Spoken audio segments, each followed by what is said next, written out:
Are you ready to be entertained with pointless jibber-jabber and senseless small talk? If so, then you have come to the right place.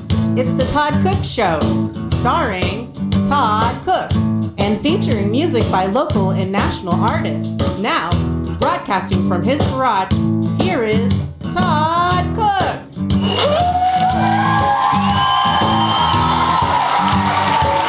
Thank you, and welcome to episode 2-15 of the Todd Cook Show.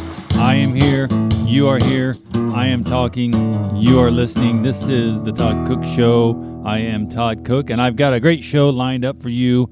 I'm sure of it. I'm so sure of it that I told you ahead of time that it's going to be a great show. Just in case you had any doubts, you will not have any doubts any longer, because I would not say it if it was not going to be true. On the Todd Cook Show today, I'm going to start the show off by telling you about a little guilty pleasure that I have. And then I'm going to tell you a little bit about a really dumb thing I almost did as a parent.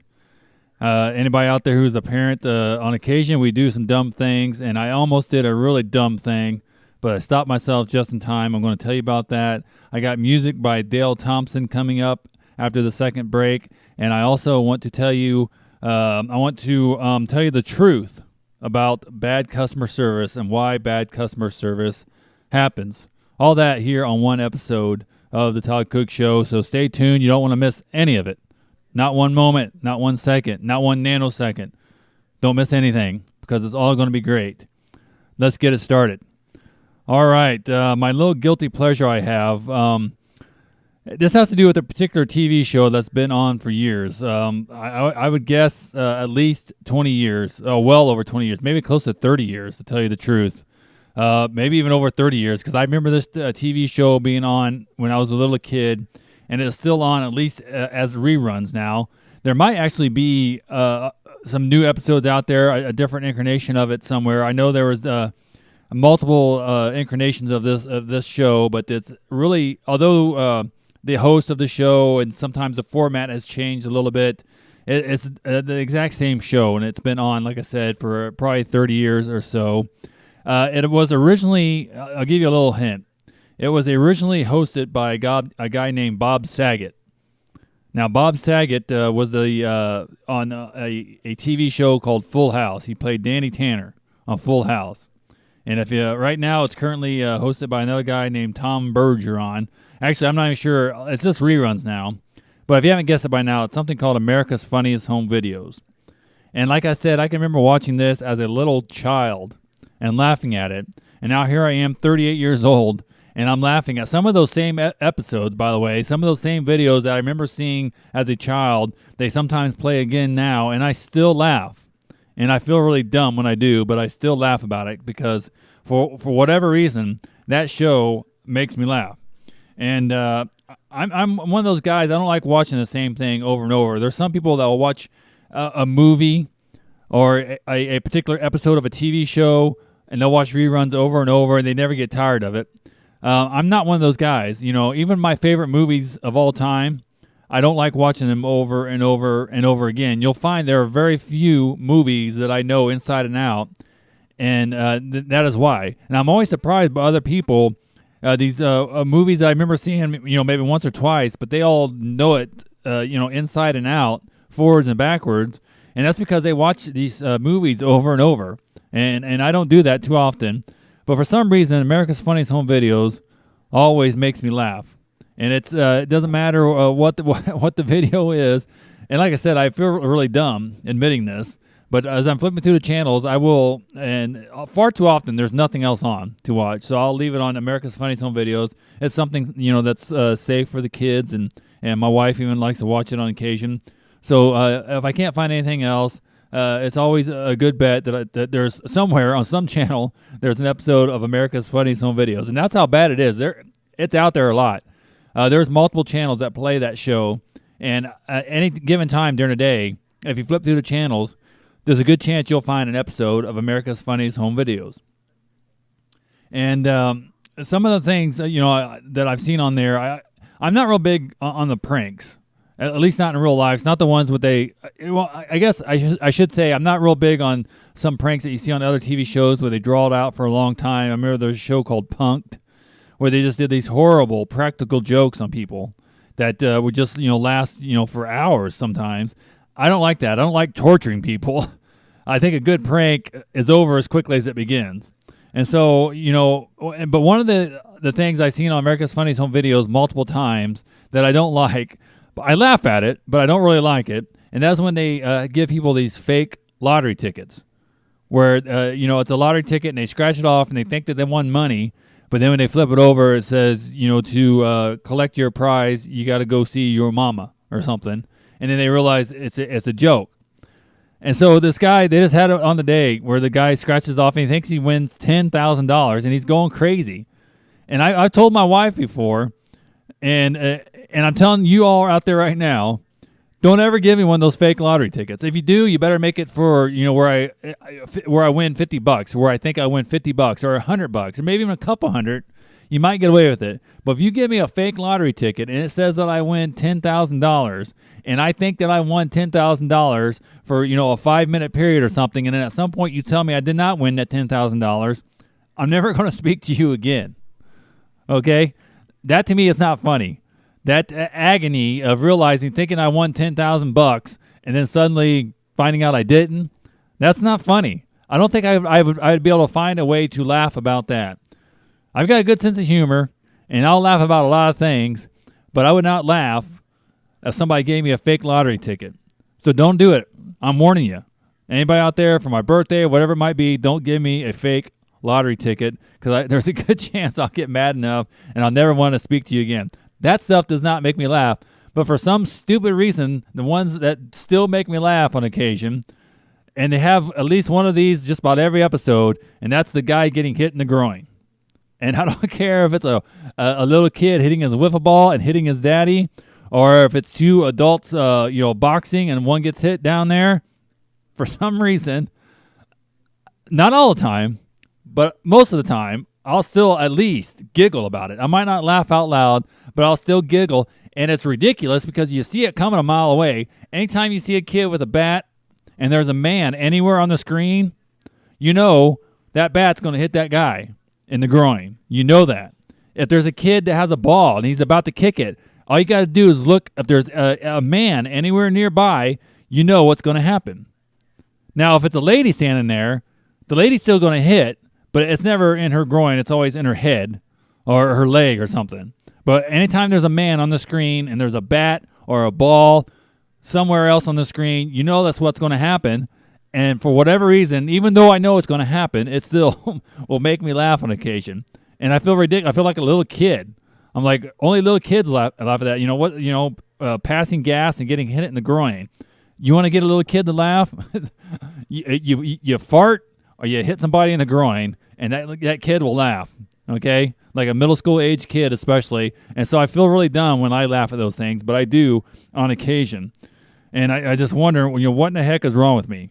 What would make me laugh at that stuff? But yeah, America's Funniest Home Videos, for whatever reason, I still find myself laughing when they fall down or wreck their bicycle. And these are one of the things, too, that drive me nuts when I'm watching this show. When you see an old person, and I don't mean like old like me, because I'm pretty old, too. I mean like gray-haired, grandma, grandpa, that look like they're at least 70, 80 years old, and some idiot lets them get on a bicycle or on a motorcycle. Or one time I saw on a pogo stick. At some point, as Grandpa grabs that pogo stick, or as Grandma is raising her leg to sit on that motorcycle, somebody needs to stop them, but they never do. Or when they stand up on top of a table and dance, something's bad's going to happen. And I don't know why obviously people are watching because somebody's watching. They got the video camera on them, and there's other people around it. The instant Grandpa grabs that pogo stick or a bicycle, or it starts climbing up on the table, somebody needs to stop them, but they never do. So as you're watching the show, just remember, if you see a ball or a bat and a man, you know what's going to happen. And if you see an old person and a bicycle or a pogo stick, you know what's going to happen. And you'll still laugh at it when it does. I'm going to take a short little break here, folks. Don't go anywhere. I'll be right back. You're listening to The Todd Cook Show.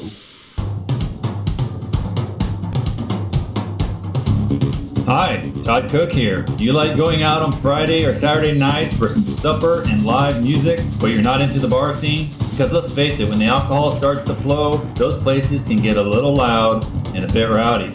Sometimes to the point that it becomes difficult for you to enjoy your food or the music. Do you wish that there was a place that had good food, good music, but a less distracting atmosphere? A place that you can enjoy the food and the music, but still get home at a decent hour? Well, that place does exist, and it's right here in Wichita on the corner of Douglas and Hillside, or 110 South Hillside to be exact. It's called The Kiln. They have live music every Friday and Saturday night starting at 7 p.m. and ending at 9. The Kiln is a Christian-ran, non-alcoholic establishment that operates solely on donations. And they always have great food and great entertainment. And one of the best parts, you don't need a babysitter. You can bring the kids with you. So for more information, contact Mike through the Facebook page, The Kiln, K-I-L-N, and be sure to check it out yourself this Friday or Saturday night, 110 South Hillside, corner of Douglas and Hillside in Wichita. The Kiln, where they are always glad you came.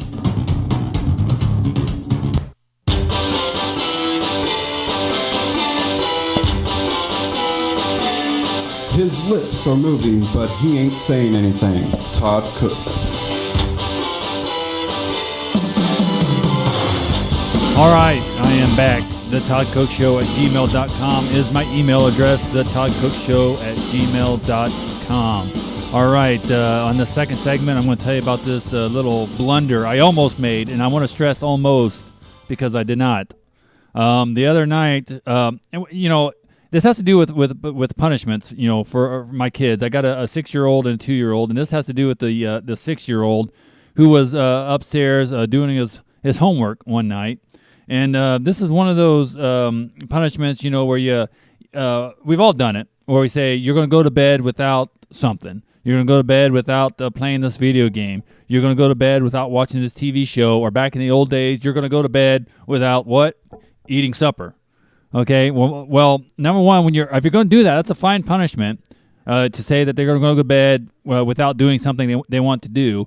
But there's 2 rules that you have to remember before you invoke that punishment. One rule is you got to make sure that it's not almost bedtime already, because if it's almost bedtime already, it's not going to work that well. And number 2, you got to make sure that whatever they're doing is not something, or you got to make sure that it is something they want to do. And let me explain this, okay? My son was doing his homework upstairs the other night, and I can't even remember exactly what he did, but he wasn't cooperating. He wasn't doing his homework as timely as he needed to, and it was right about bedtime. Our normal routine during the weekdays are, he comes home from school, and then, I don't get home till 6:30, 7 o'clock or so. And by then, sometimes his mom's already had supper, or other times, we'll eat supper together. Then his little brother goes to bed, and then at some point he does his homework, and then he goes to bed. And at some point, as he's sitting there doing his homework, and like I said, this is close to his bedtime already, he did something. I can't remember exactly what it was. It might have just been like refusing to do, something, his spelling words or whatever it might have been. And at some point, I said, and this is where I almost made my blunder. I almost said this. What I did was I go, Johnny, if you do that again, you're going to go home without, and I stopped. Because what I was going to say was, Johnny, if you do that again, you're going to go home, you're going to go to bed without doing your homework. But I caught myself. I stopped myself, and I looked over at my wife, and she started laughing because she realized what I was about to say. That would have been ridiculous. Think about that. Son, you're going to bed without doing your homework. He would have been thrilled. That's not the exact kind of punishment I wanted to do for him. That would have made no sense. And by the way, he's right here. I don't know if he's listening or not, but he knows he's supposed to be really quiet. And he's got the TV on. If you hear that in the background, that's just the TV. And between the commercial breaks, I'm actually shutting my microphone off, so you might hear a click there as well. But anyway, I almost sent my son to bed without doing his homework. Imagine the confusion that would have gone through his head as he started walking up to go to bed. Did I just get punished, or did I get rewarded, or what's going on? He would not have been able to understand that whatsoever. I could just see him, stomping off to bed and every step being a little less of a stomp and a walk, thinking, I can't believe I got to go to bed. This isn't fair. I got to go to bed, and I don't have to do my homework. And his little 6-year-old brain would have been really confused by all of that. But luckily, I stopped myself. And then the funny thing is, my wife, who's supposed to be supporting me, right in the middle of this, right before I said it, she starts laughing because she realized exactly what I was going to say. And she knows good and well, just like I do, that sending a kid to bed without doing his homework is not a really good punishment. It might sound kind of clever, but it would not have worked at all. And it would have been really confusing for him. So the 2 rules again, and number 1, you got to make sure that bedtime ain't too close, because if they're going to bed anyway, then there's no punishment to be had. And you got to make sure whatever you threaten to take away from them, that it's something that they would have wanted to do. Take away a video game, don't let them watch a TV show, don't let them go out and play before they go to bed, whatever the case might be. But threatening a kid by saying you're going to go to bed without doing your homework is not much of a punishment at all. And I'm glad I caught myself just in time. And I can't even remember what I said afterwards, how I corrected myself, or even if I did, I might have just said, "You're gonna. I don't know what'll happen, but you better straighten up." Something like that. I have no idea what I said, but either way, the evening worked all right, and it turned out to be a nice evening. So the message was gotten. Maybe it wasn't the exact way I wanted to say it, but he understood what I meant to say, and so it worked. But you're going to go to bed without doing your homework, son.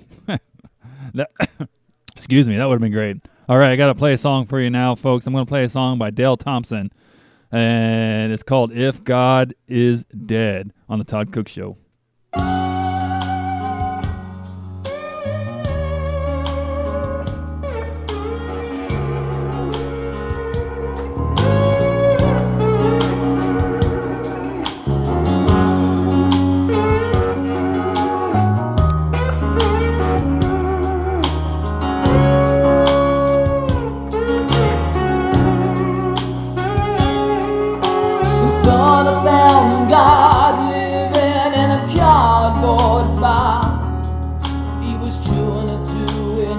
And he had a slight cough.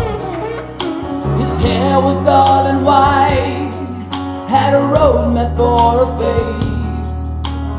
Once he thought he ruled the world, now he found he had no place. Yet if God is dead, who keeps us alive? Who paints the pretty rainbows up in the sky? How would we know the grace of God without the sacrifice? How would we know true love unless He gave us His life? He said He gave up on man after 1963, 'cause everybody seemed to love their pain, enjoy the misery. He said people stopped listening to what He had to say. That's why He had to push Eden so far away.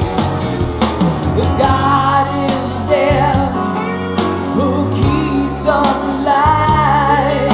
Who paints the pretty rainbows up in the sky? How would we know the grace of God without the sacrifice? How would we know true love unless He gave us His life?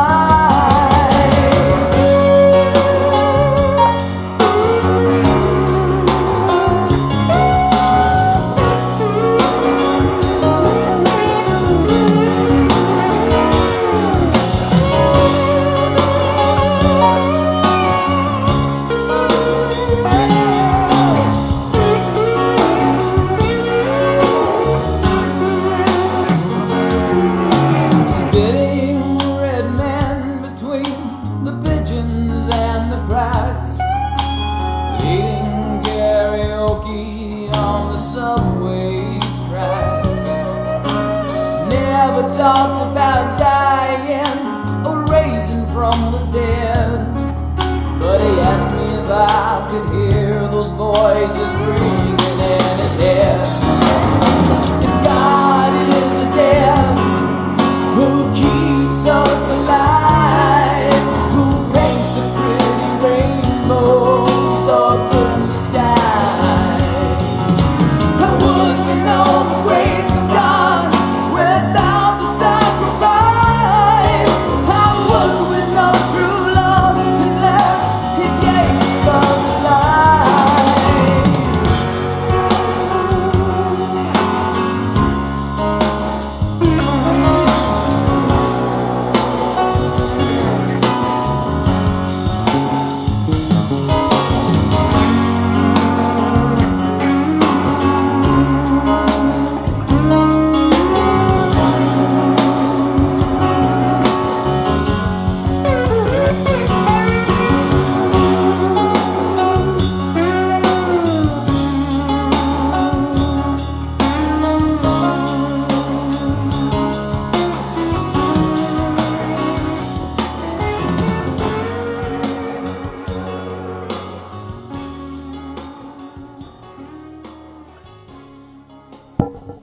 That is Dale Thompson with If God Is Dead. You can go to youtube.com/Dale Thompson Music if you want to hear more music by him, or you can go to his band's website, bridepub.com, bridepub.com, and you can find more of his music there as well. And that song was brought to you by B&B Towing.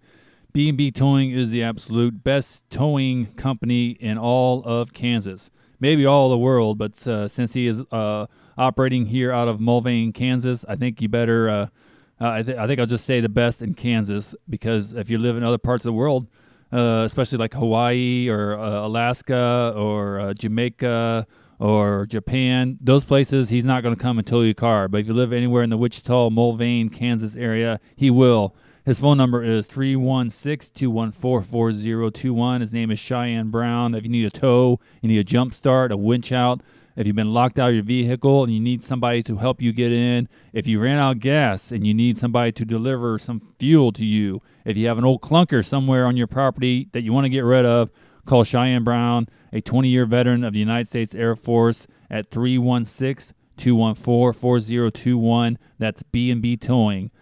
316-214-4021. And with that, I'm going to take another short little break. Don't go anywhere. The Todd Cook Show will be right back.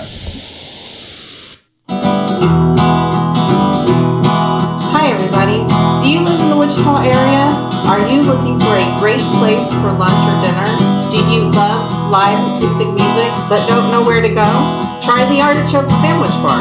It is located on the corner of Broadway and Murdoch in Wichita, and it is a fantastic place to eat and listen to live music.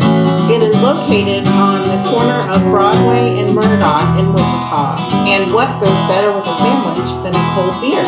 So look up the Artichoke Bar on Facebook today to find out when they are opened and what musical artist is performing next. They just celebrated their 30th year in business, so you know they're doing something right. The Artichoke Sandwich Bar, 811 North Broadway, Wichita, Kansas, where everything is okie dokie artichoke.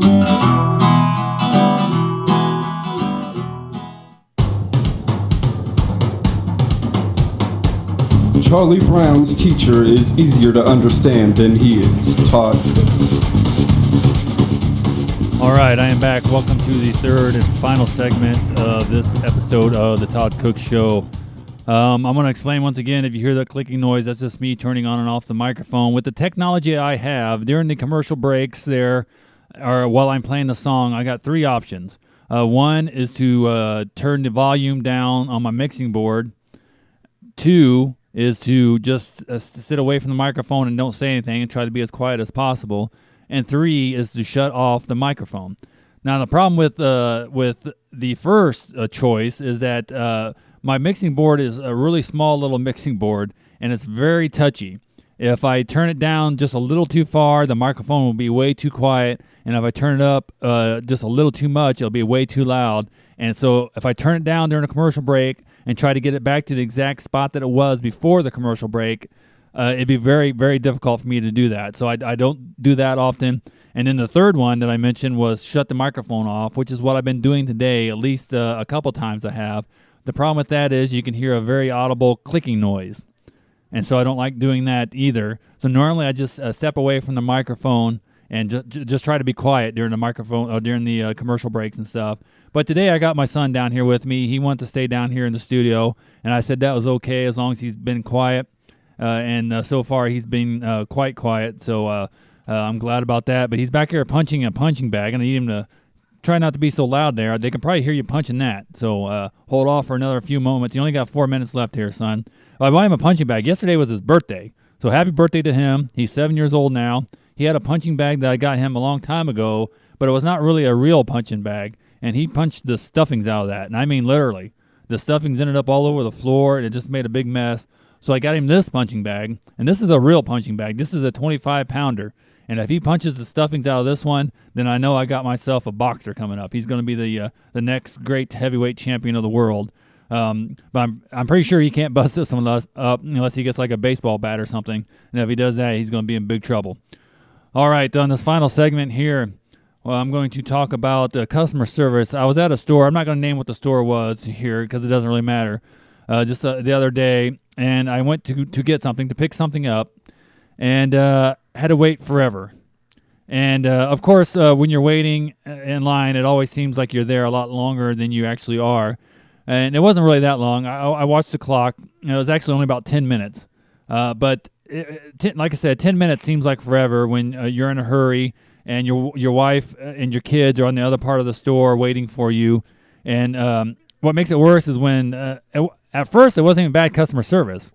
I was getting no service. I walked up to the counter. There was nobody there. And I'm looking around, and I finally see a sign, to do this, push this little thing here if you need somebody to come. So I pushed the little thing there and waited, a couple minutes, nobody. And then I see another little sign, it was pretty small. They need to have it there in flashing lights to make sure I can see it.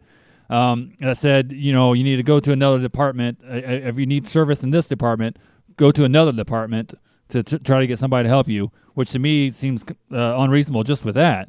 I'm at this department. Now I got to go walk over to another department to try to get somebody to come over here and help me. And it just took a while. But and the point of this story is not to tell you that I got bad service, bad customer service, because we've all done that at times. I don't think any of us has ever went shopping with any level of consistency and haven't got bad customer service. And I don't know if I should blame it on the actual employees or the company itself, but I think it's a little more the company's fault. If you went, say if I was to ask to see a manager and I was to tell them, what had happened,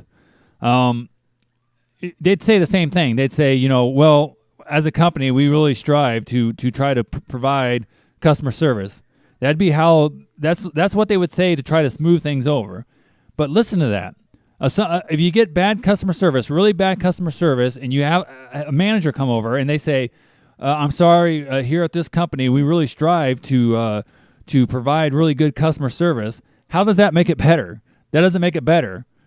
So what they're saying is we're striving, we're really making an effort to provide you with great customer service, but we're still failing. So I'd say, okay, either you're lying to me and you're not making the strives that you're saying you are, or B, the strives that you're doing are totally misguided and you don't know what you're doing. Because if you're really putting an effort in, like you say you are, constantly with all your employees to try to provide good customer service and you still fail, that's not a good thing. That makes it worse.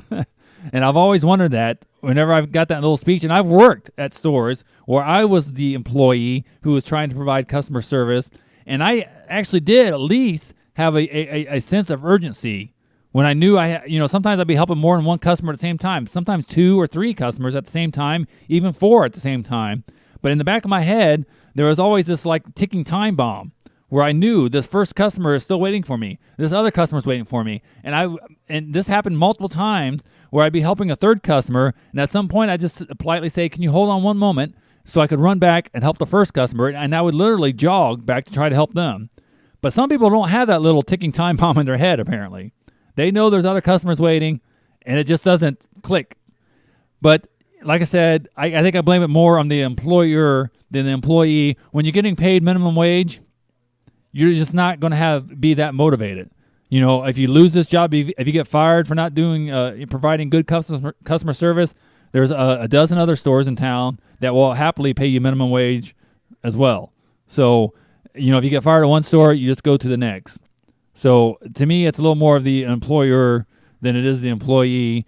And I just gotten to the point, and I think we all should get to this point, where you realize if you go to a store where the employees are getting paid minimum wage or maybe barely over minimum wage, just don't expect good customer service, because it's not going to happen.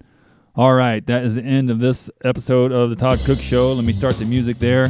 Thank you very much for listening. Happy birthday to my son, Johnny. Love you, big guy. Thanks, everybody, for listening. Remember, there are 2 rules for the Todd Cook Show. One is I'll talk, and the other is you'll listen. See you next week.